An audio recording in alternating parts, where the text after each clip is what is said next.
Bismillahirrahmanirrahim. Assalamualaikum warahmatullahi taala wabarakatuh.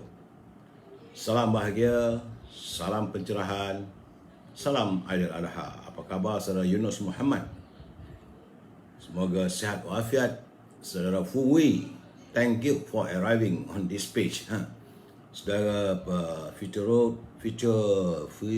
saudara Kasim Masdo, saudara Husnui, saudara Fauzi Taib, saudara Syahal Ibrahim, saudara Syaful Amir, saudara Mustafa Ilyas, Puan Rokiah Mak Isa, Yunus Nasir, Ismailis, Habizaya, Puan Rokiah, Rokiah Said, salam teman. Empat tulang kering. Saya minta maaf saudara, kecil sangat tulisan, jauh nak nampak. Saudara Ali Hamzah, saudara Fauzi Taib, Arifin Ipin, saudara Zainal, Abu Namas, saudara Ahmad Fauzi, Nenek Porak, dan teman-teman yang lain yang tak sempat saya santuni, saya mohon maaf. InsyaAllah usai nanti saya akan santuni saudara ya, InsyaAllah. Saya harus memberi laporan hari ini. Kedudukan COVID-19 ni masih lagi keadaan tak menentu. Saya berdoalah agar kita dapat menamatkan siri laporan ini, kerana supaya dapat ada memutuskan jajaran virus corona. Terima kasih saudara yang hadir. Hari ini tanggal 21 Julai. 21 Julai, hari Rabu. Jumlah warga kita yang dijangkiti oleh COVID corona, virus corona adalah 11,985. Walaupun susut, tetapi semalam 12,366. Tapi hari ini 11,985. Bilalah masanya kita nak melihat 2-3 saja jangkitan ya.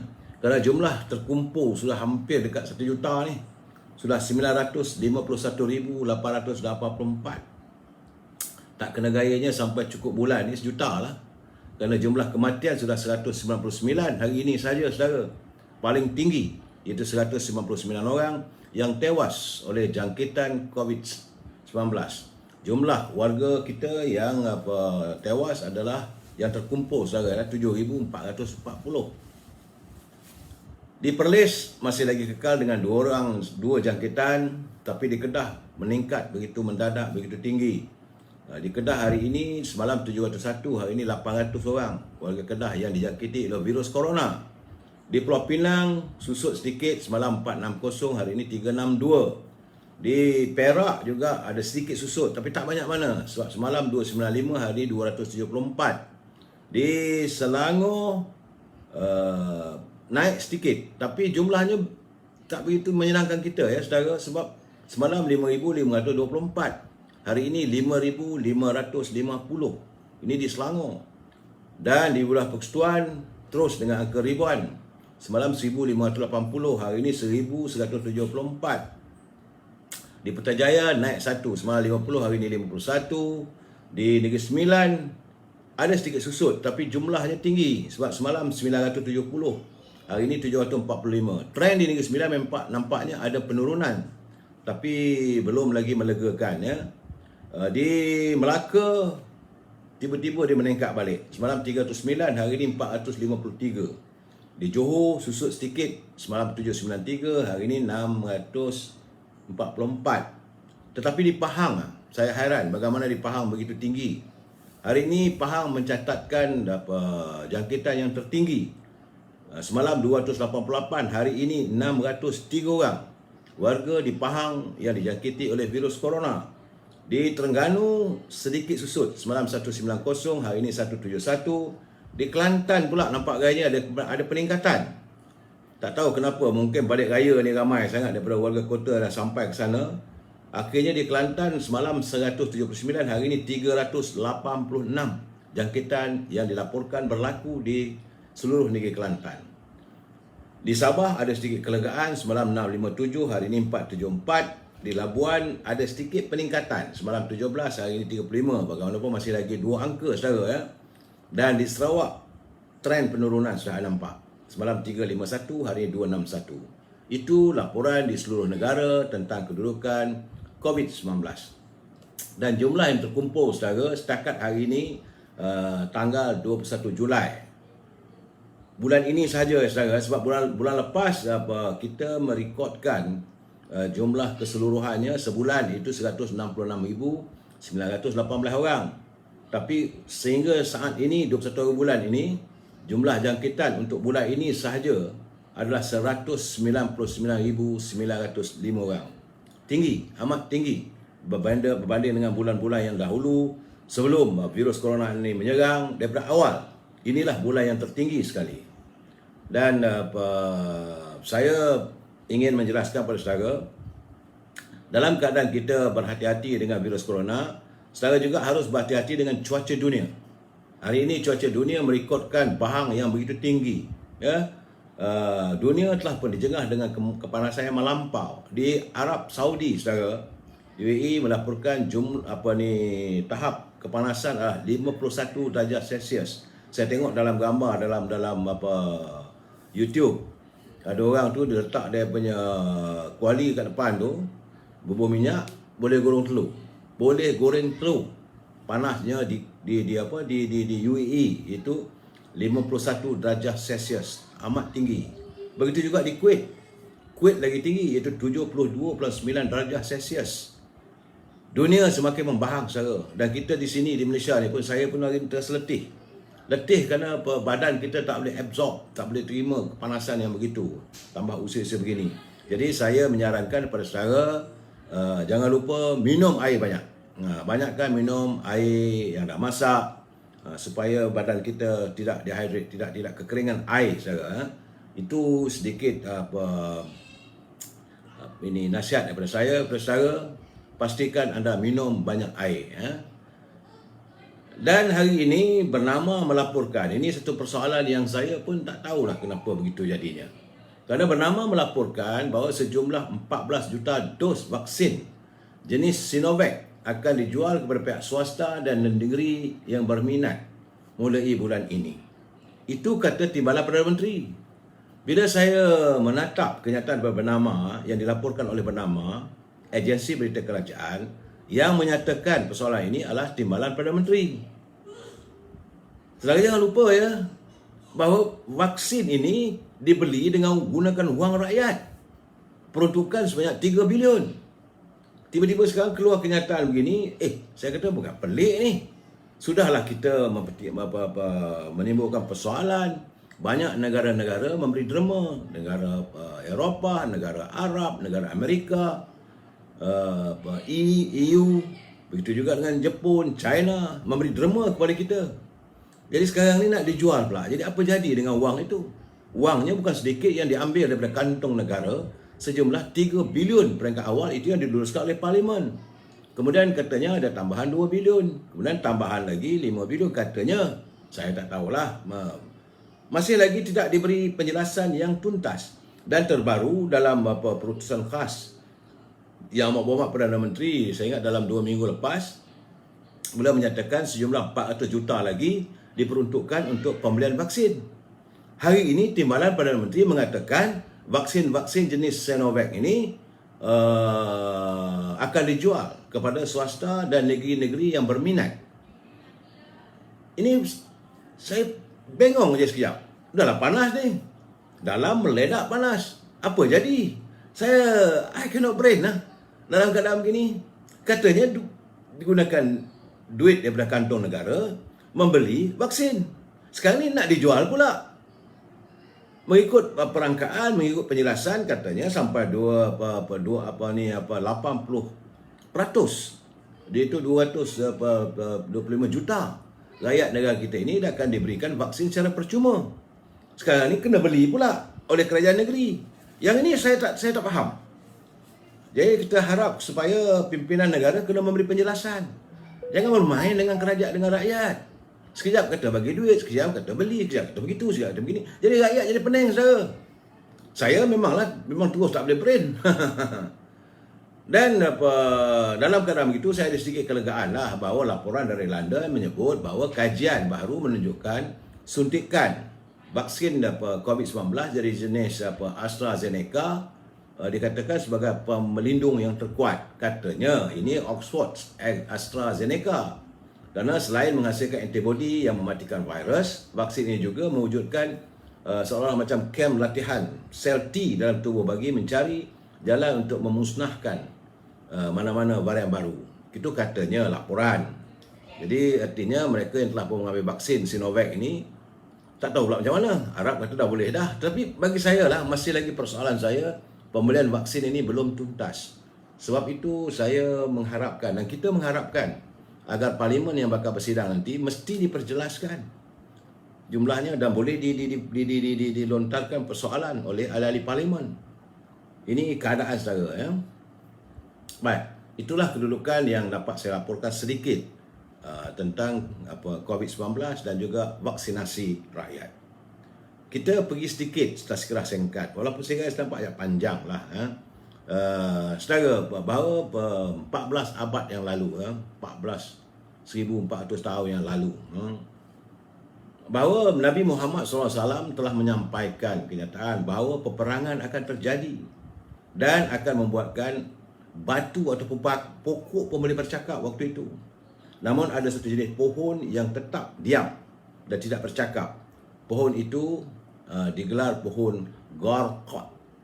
Ini culipan daripada kawan. Jadi Abu Hurairah radhiyallahu anhu meriwayatkan bahawa Rasulullah bersabda, tidak akan berlaku kiamat sehinggalah tercetusnya peperangan antara orang Islam dengan Yahudi. Pada waktu itu, tentera Yahudi akan dibunuh oleh tentera Islam.